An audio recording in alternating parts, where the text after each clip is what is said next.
അപ്പം നമ്മുടെ ബാലചന്ദ്രൻ ഞെട്ടലോടെ സത്യങ്ങൾ തിരിച്ചറിയാണ്. മുത്തശ്ശിയുടെ ഫോണിൽ ബാലേന്ദ്രൻ സെറ്റ് ചെയ്ത് വെച്ചിട്ടുള്ള കോൾ റെക്കോർഡ് വഴി അലീനയും രോഹിത്തും തമ്മിൽ സംസാരിക്കുന്ന സംഭാഷണങ്ങൾ ബാലചന്ദ്രൻ കേൾക്കുകയാണ് കേട്ടോ.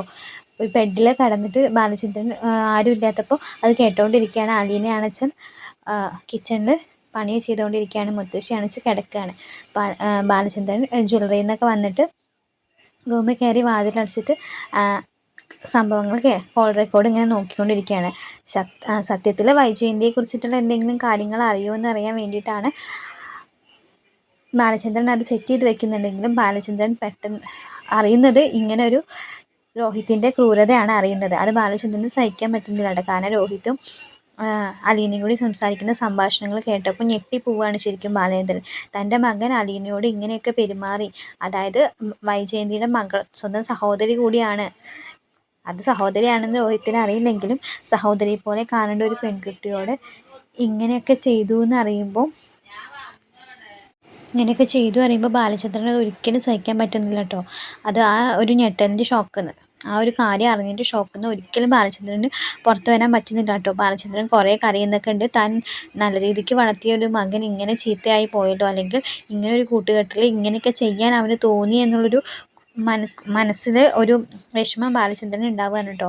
അപ്പോൾ മനുവിനും ഈ കാര്യങ്ങൾ അറിയാമെന്നൊരു ഡൗട്ട് ബാലചന്ദ്രന് വരികയാണ് കേട്ടോ. കാരണം രാവിലെ മനു രോഹിത്തിനോട് സംസാരിക്കുന്ന രീതിയും രോഹിത്ത് മനുവിനോട് തിരിച്ചു പറഞ്ഞ രീതിയും ഒക്കെ ബാലചന്ദ്രന് ഒരു ഡൗട്ട് ഉണ്ടാക്കുന്നുണ്ട്. അപ്പം തന്നെ ബാലചന്ദ്രൻ പറഞ്ഞിരുന്നു, ഞാൻ പൊട്ടനല്ല, പലതും ഞാൻ ശ്രദ്ധിക്കുന്നുണ്ട്, ഞാൻ കേൾക്കുന്നുണ്ടെന്നൊക്കെ ബാലചന്ദ്രൻ അപ്പം തന്നെ പറഞ്ഞിരുന്നു. അപ്പോൾ ബാലേന്ദ്രന് മനുവിന് ഇതറിയാമെന്നൊരു ഡൗട്ട് ബാലേന്ദ്രന് വരാണ്. അങ്ങനെ ബാലേന്ദ്രൻ മനുവിനെ വിളിച്ച് കാര്യങ്ങൾ അന്വേഷിക്കുന്നുണ്ട് കേട്ടോ.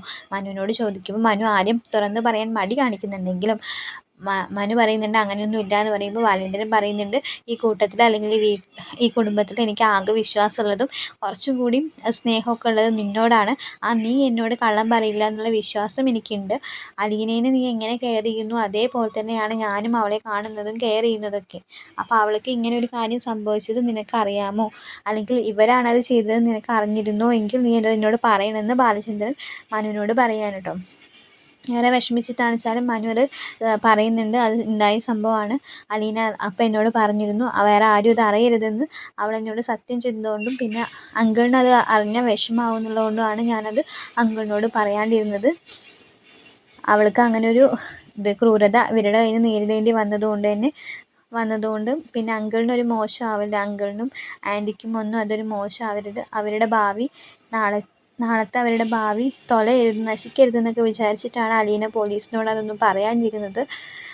അല്ലെങ്കിൽ അവൾക്കതൊക്കെ പറഞ്ഞാൽ വീട്ടിൽ നിന്ന് ജോലി നിർത്തി പോകാവുന്നതേ ഉള്ളൂ. പക്ഷെ അവളത് ചെയ്തില്ല എന്ന് പറയുകയാണ് കേട്ടോ. അപ്പോൾ മനുവിനോട് ബാലേന്ദ്രൻ ചോദിക്കുന്നുണ്ട്, അലീന ഈ വീട്ടിൽ പിടിച്ചു നിൽക്കുന്നതിന് വേറെ എന്തെങ്കിലും കാരണങ്ങളുണ്ടോ എന്ന് ചോദിക്കാൻ കേട്ടോ. നിനക്ക് എന്തെങ്കിലും അറിയായിരുന്നോ, വേറെ എന്തെങ്കിലും, അല്ലെങ്കിൽ ഇത്രയൊക്കെ സഹിച്ചിട്ട് അവളിവിടെ നിൽക്കേണ്ട ആവശ്യമില്ലല്ലോ, ഇത്രയൊക്കെ ഇവന്മാർ ഇങ്ങനെയൊക്കെ അവളോട് പെരുമാറിയിട്ടും വൈജയന്തി ഇങ്ങനെയൊക്കെ അവളെ ഉപദ്രവിച്ചിട്ടും ഇങ്ങനെയൊക്കെ കുത്തി നോവിച്ചിട്ടും അവൾ വീട്ടിൽ നിൽക്കുന്നുണ്ടെങ്കിൽ അതിന് മറ്റെന്തോ കാരണമുണ്ട്, അത് നിനക്കറിയാമോ, മുത്തശ്ശൻ നിന്നോട് എന്തെങ്കിലും പറഞ്ഞിട്ടുണ്ടോ എന്ന് ബാലചന്ദ്രൻ നൈസായിട്ട് ചോദിക്കുന്നുണ്ട് കേട്ടോ. പക്ഷേ മനു ഒന്നും പറഞ്ഞില്ല. മനു പറയുന്നുണ്ട്, അങ്ങനെയൊന്നുമില്ല, ഇങ്ങനെ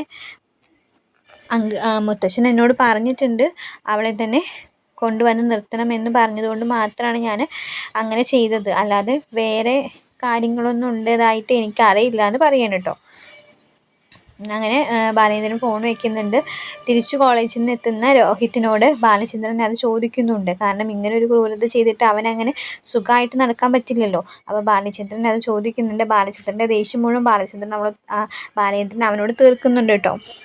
ചോദിക്കാതിരുന്നു കഴിഞ്ഞാൽ പിന്നെയും അവനൊരു കുറ്റബോധമോ അവനൊരു മനസാക്ഷിക്കുത്തൊന്നും ആ സംഭാഷണങ്ങളിലും ബാലചന്ദ്രന് ഉണ്ട്. ഈ മനസാക്ഷിക്കുത്തൊക്കെ ഉണ്ടെന്ന് ആർക്കും തോന്നിയിട്ടില്ല. അപ്പോൾ അവൻ അങ്ങനെ വിട്ടാൽ ശരിയാവില്ല, ഒതുക്കണം. അല്ലെങ്കിലും ഇങ്ങനെ ഒരു സഹോദരിയായിട്ട് കാണേണ്ട പെൺകുട്ടിയോട് നാളെ അവൻ ഇങ്ങനെ പെരുമാറില്ല, വേറൊരാളോടും അവനിങ്ങനെ പെരുമാറില്ല എന്ന് അറിയില്ലല്ലോ. അതുകൊണ്ട് അവൻ ഒതുക്കണമെന്നും അവനോട് ഈ കാര്യങ്ങളൊക്കെ ബാലചന്ദ്രൻ നല്ല സ്ട്രോങ് ആയിട്ട് തന്നെ ചോദിക്കുന്നുണ്ട് കേട്ടോ. സ്ട്രോങ് ആയിട്ട് ചോദിക്കുന്നുണ്ട്, നല്ല രീതിയിൽ അവനെ കൈകാര്യം ചെയ്യുന്നുണ്ട് കേട്ടോ. അതോടെ തന്നെ രോഹിത് ആകെ ഡൗൺ ആയി പോവാണ്. രോഹിത്തിന് വീട്ടിൽ വേറെ ആരും ഇത് അറിയരുത്, തൻ്റെ സഹോദരിമാരൊന്നും ഇത് അറിയരുത് എന്നുള്ളത് രോഹിത്തിന് നിർബന്ധമായതുകൊണ്ട് തന്നെ രോഹിത് ഞാനൊന്നും ചെയ്യില്ല എന്ന് പറഞ്ഞിട്ട് ബാലേന്ദ്രൻ്റെ കാലിൽ വീണ് കരയുന്നുണ്ട്. പറ്റിപ്പോയതാണ്, ഹരിയുടെ കൂടെ കൂട്ടു നിന്നു എന്നേ ഉള്ളൂ, അല്ലാതെ ഞാൻ അങ്ങനെയൊന്നും ആലോചിച്ചിട്ടുണ്ടായിരുന്നില്ല എന്നൊക്കെ പറഞ്ഞ് സോറി മാപ്പൊക്കെ പറഞ്ഞ് വിടുന്നുണ്ടെങ്കിലും ബാലേന്ദ്രൻ അവനോട് ക്ഷമിക്കുകയൊന്നും ചെയ്യില്ല കേട്ടോ. പക്ഷെ വീട്ടിൽ വേറെ ആരും അറിയരുത് എന്നുള്ളതുകൊണ്ട് ബാലേന്ദ്രൻ അത് ഒളിപ്പിച്ച് വെക്കുകയാണ് കേട്ടോ. എന്നിട്ട് അലീനോട് ബാലേന്ദ്രൻ കാര്യങ്ങളൊക്കെ അന്വേഷിക്കുന്നുണ്ട്. അപ്പോൾ അലീന പറയുന്നുണ്ട്, ഞാൻ അങ്ങനെ അവരുടെ ഭാവി നശിക്കേണ്ട വെച്ചിട്ട് പറയാണ്ടിരുന്നതാണ് എന്നൊക്കെ പറയുന്നുണ്ട് കേട്ടോ. അപ്പോൾ സാർ എങ്ങനെ അറിഞ്ഞെന്നൊക്കെ ചോദിക്കുമ്പോൾ എനിക്കൊരു സംശയം ഉണ്ടായിരുന്നു, അത് ഞാൻ കുറച്ച് ദിവസമായി എൻ്റെ മനസ്സിൽ അങ്ങനെ ഒരു സംശയം കിടക്കുന്നു, ഇപ്പോഴാണത് ശരിയായതെന്ന് പറയാം, നിനക്ക് എന്നോട് പറയായിരുന്നു എന്നൊക്കെ പറയുന്നുണ്ട് കേട്ടോ ബാലേന്ദ്രൻ. അപ്പോൾ അലീന പറയുന്നുണ്ട്, സാരമില്ല, ഞാനതൊക്കെ സഹിച്ചു, ഇനി അങ്ങനെ ഉണ്ടാവില്ല എന്നുള്ളൊരു വിശ്വാസം എനിക്കുണ്ട് എന്നൊക്കെ പറയുന്നുണ്ട് കേട്ടോ.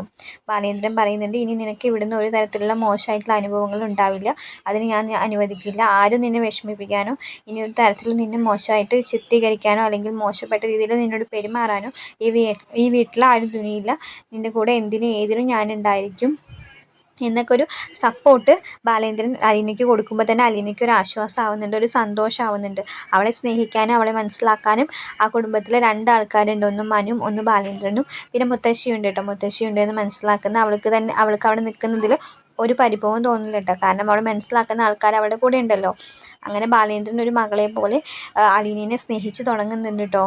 കുറച്ചൊക്കെ കാര്യങ്ങൾ ഇനി അറിയാനുണ്ടെങ്കിലും അവളെ മകളായിട്ട് അംഗീകരിക്കുന്ന ബാലേന്ദ്രനെ നമുക്ക് കാണാൻ കഴിയും. അവളെ ഇനി ആരും ഉപദ്രവിക്കാതിരിക്കാനുള്ള സുരക്ഷാ ക്രമീകരണങ്ങളൊക്കെ ചെയ്യുന്ന, അല്ലെങ്കിൽ അവളെ കൂടുതൽ സ്നേഹിക്കുന്ന, അവൾക്ക് വേണ്ടി സംസാരിക്കുന്ന ഒരു ബാലേന്ദ്രനെ നമുക്ക് വരുന്ന എപ്പിസോഡ്സിലൊക്കെ കാണാൻ സാധിക്കും. അത് വൈജയന്തിക്ക് തീരെ പിടിക്കുന്ന കാര്യമായിരിക്കില്ല കേട്ടോ. വീഡിയോ ഇഷ്ടമായി കഴിഞ്ഞാൽ എല്ലാവരും ലൈക്ക് ചെയ്യണം, സബ്സ്ക്രൈബ് ചെയ്യണം. താങ്ക്